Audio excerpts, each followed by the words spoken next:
Hej og velkommen til Place to Book. I denne del skal vi kigge på, hvordan man opretter en reklame på sin billet. Når du skal oprette en reklame på din billet, så kan man uploade det som for eksempel PDF, og en PDF den kan man lave inde i Word. Så lad os lige kigge på det en gang. Her der har jeg bare lavet en hurtig skitse af, hvordan man for eksempel kunne opsætte det, hvis man vil have sin samarbejdspartner ind og stå på billetten. Når man har lavet sit udkast i Word, som man fuldstændig selv bestemmer, så skal man gemme det som en PDF, og det gør man ved at klikke op på filer og gå ned og vælge gem som. Og når man så har givet den et navn, så man lige kan huske det, så går man ned og gemmer det som PDF i formater, og når man har gjort det, så trykker man arkiver. Nu har vi gemt det som en PDF, og vi går derfor tilbage til vores vindue i Place to Book. Så går vi op og klikker på reklamer, som er helt oppe i toppen.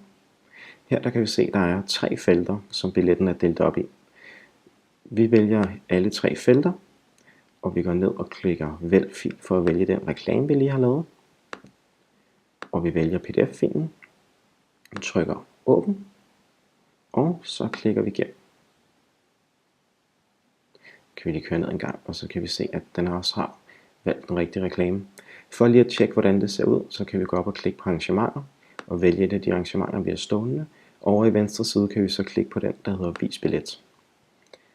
Her får vi så vores nye billet op, hvor vi kan se, at vores egen reklame ligger inde. Men som I kan se, så er der noget af den, der er skåret af her i siden, og det er fordi vi ikke lige har fået justeret vores margen inde i Word.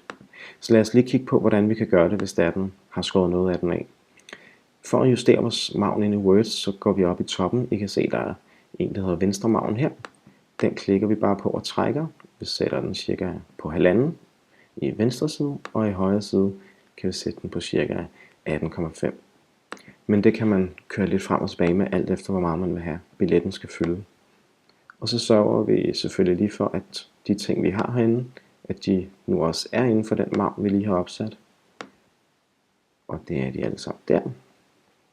Så nu går vi op og klikker filer igen, og gem som. Og det er den, der hedder reklame. Og så skal det lige være en PDF-fil igen.